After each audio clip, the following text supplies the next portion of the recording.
Thank you very much, Madam Chairperson.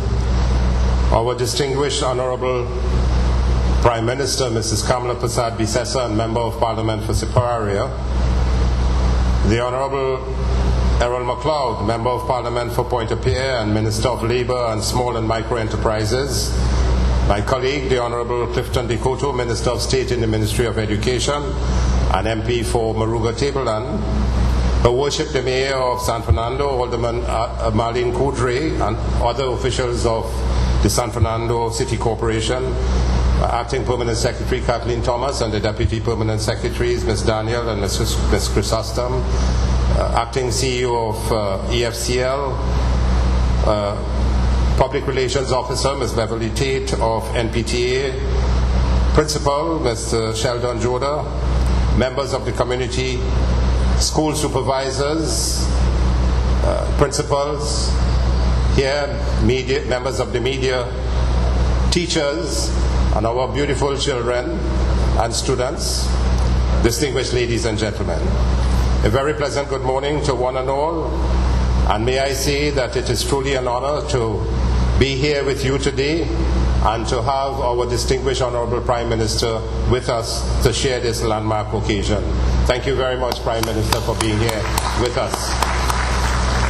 In the month which marks the second anniversary of the People's Partnership election into office, May 24th, we can once more deliver in the area which is the foundation of our developmental policy, education.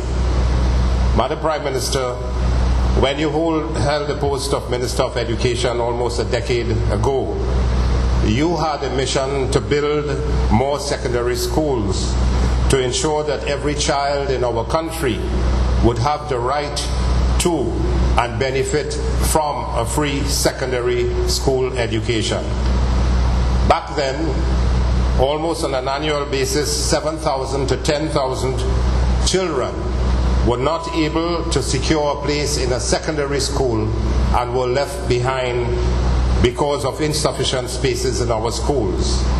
And I say today, as we formally open this school, a day just before the children write the SEA exams, we are reminded as a nation that we owe you a debt of gratitude for the groundbreaking policy which has undoubtedly steered our country to a more prosperous and progressive path. Thank you very much, Prime Minister.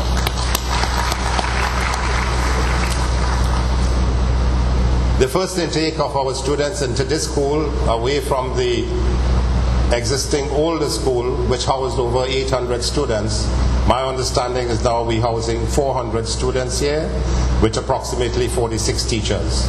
And the teacher-to-student ratio here is approximately 1 teacher to 9 students, way above the best practice internationally in developed countries.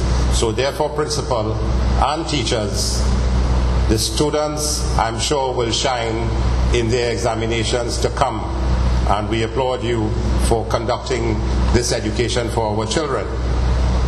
This state-of-the-art school houses spacious blocks for administration, classrooms, science and technology, visual and performing arts, a multi-purpose hall as we have here, cafeteria and farm and security and maintenance buildings. It is one of many schools handed over since we came into office as a People's Partnership government.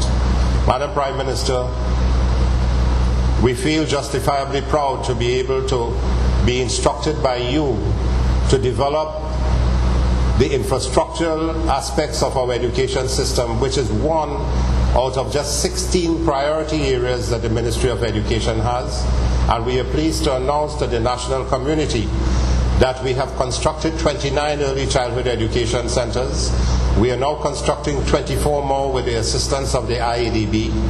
We are poised to start another 80 early childhood education centers in the quest and the instruction of the Honourable Prime Minister that we must be, by 2015, the first country in the world to establish universal early childhood education. Prime Minister, in that context, we have over 650 students now enrolled in 6 tertiary institutions doing the certificate and bachelor's program in early childhood education, so that by 2015 we will have our full complement of 3,000 early childhood education teachers to serve, to ensure that our 34,000 children between ages 3 to 5 are housed in a formal system.